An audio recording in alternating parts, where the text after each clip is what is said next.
നമസ്കാരം.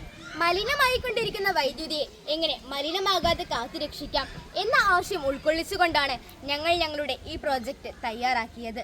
ഇന്നത്തെ സമൂഹത്തിൽ ഏറെ മലിനമായിക്കൊണ്ടിരിക്കുന്ന ഒരു സാമൂഹ്യ ഘടകമാണ് വൈദ്യുതി എന്ന് പറയുന്നത്. അത് മലിനമാകാതെ വരും തലമുറയ്ക്ക് വേണ്ടി കാത്തുരക്ഷിക്കുക എന്ന ആശയം ഉൾക്കൊള്ളിച്ചുകൊണ്ടാണ് ഞങ്ങൾ ഞങ്ങളുടെ ഈ കൊച്ചു പ്രോജക്റ്റ് തയ്യാറാക്കിയത്. ഇനി ഇത് പ്രവർത്തിക്കുന്ന രീതി വിശദമാക്കാം.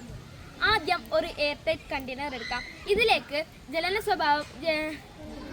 ജ്വലന സ്വഭാവമുള്ള പേപ്പറുകളും മറ്റു മാലിന്യങ്ങളും നിക്ഷേപിച്ച് കത്തിക്കുക.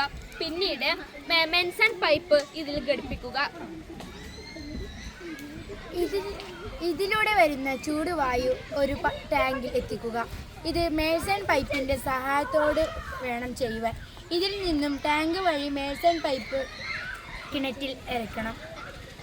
മേസൺ പൈപ്പിലൂടെ എത്തിച്ച വായു കിണറ്റിലെത്തുന്ന സമയത്ത് വായുവിന്റെ സാന്ദ്രത മുഖേന കിണറ്റിലെ വെള്ളം പൈപ്പിലൂടെ ടാങ്കിലെത്തുന്നു.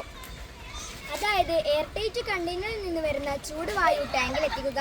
ടാങ്കിൽ നിന്ന് തണുത്ത വായു കിണറിലേക്ക് എത്തിക്കുക. ഈ ഒരു വഴിയിലൂടെ നമുക്ക് രണ്ട് കാര്യങ്ങളാണ് നേടാൻ കഴിയുന്നത്. ഒന്ന്, മലിനമായിക്കൊണ്ടിരിക്കുന്ന വൈദ്യുതിയെ സംരക്ഷിക്കുക. രണ്ട്, പേപ്പർ തുടങ്ങിയ മാലിന്യങ്ങൾ ശരിയായ രീതിയിൽ വലിച്ചെറിയാതെ ശരിയായ രീതിയിൽ ഉപയോഗപ്രദമായി ഉപയോഗിക്കാൻ നമുക്ക് സാധിക്കണം.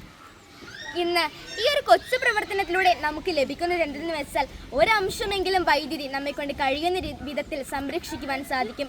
അതായത് ഒരംശം പോലും വൈദ്യുതി നമ്മെക്കൊണ്ട് കഴിയുന്ന രീതിയിൽ മലിനമാക്കാതെ നമുക്ക് സംരക്ഷിക്കാം. ഇന്ന് നൂതന സാങ്കേതിക വിദ്യകളും പലതരത്തിലുള്ള ആശയങ്ങളും ഉയർന്നു വരുന്ന ഈ AI യുഗത്തിൽ നമ്മെക്കൊണ്ട് ചെയ്യുവാൻ കഴിയുന്നത് ഇതുപോലുള്ള വൈദ്യുതി മലിനീകരണം ഒഴിവാക്കുവാനും വരുന്ന തലമുറയ്ക്ക് ഇവയൊക്കെ ആസ്വദിക്കാനും മറ്റ് പ്രകൃതി വിഭവങ്ങൾ ശരിയായ രീതിയിൽ ഉപയോഗിക്കാനും നമുക്ക് കഴിയണം. അതിന് കഴിയുന്ന ഒരു സാഹചര്യം നമ്മെക്കൊണ്ട് കഴിയുന്നത് പോലെ ഈ ലോകത്തിൽ നാം വളർത്തിയെടുക്കണം. വൈദ്യുതി മലിനീകരിക്കുന്നതോടൊപ്പം പ്ലാസ്റ്റിക്കുകളും ഇന്ന് മനുഷ്യൻ വലിച്ചെറിയുകയാണ്. ആ പ്ലാസ്റ്റിക്കുകളോ പേപ്പറുകളോ വലിച്ചെറിയാതെ അവ കൂടി ശരിയായ രീതിയിൽ സംസ്കരിക്കണം. ഈ പ്രവർത്തനത്തിൽ ഉള്ള രീതി പോലെ പേപ്പറുകളും മറ്റ് മാലിന്യങ്ങളും ശരിയായ രീതിയിൽ സംസ്കരിച്ച് അതിലൂടെ വൈദ്യുതി ഉണ്ടാക്കുവാനുള്ള ഒരു വഴി കൂടി നാം ചെയ്തെടുത്ത ഈ ഒരു പ്രവർത്തനത്തിലൂടെ വൈദ്യുതി മലിനീകരണമോ മറ്റ് പാരിസ്ഥിതിക പ്രശ്നങ്ങളോ നമുക്ക് ഏൽക്കുകയില്ല. വിദ്യാർത്ഥികളായി നാം തന്നെയാണ് ഇതിനെ നേരിട്ട് നിൽക്കേണ്ടത്. വിദ്യാർത്ഥികളായി നമ്മിലൂടെ മലിനീകരിക്കപ്പെടുന്ന ഓരോ വസ്തുക്കളും തിരിച്ചു പിടിക്കുവാനും വരാൻ പോകുന്ന തലമുറയ്ക്ക് അവ ആസ്വദിക്കാനും അവയിലെ എല്ലാ കാര്യങ്ങളും അറിയാനും അനുഭവിക്കുവാനും സാധിക്കണം. ഇത്രയും പറഞ്ഞുകൊണ്ട് ഞങ്ങൾ ഞങ്ങളുടെ വാക്കുകൾ നിർത്തുന്നു. നന്ദി, നമസ്കാരം.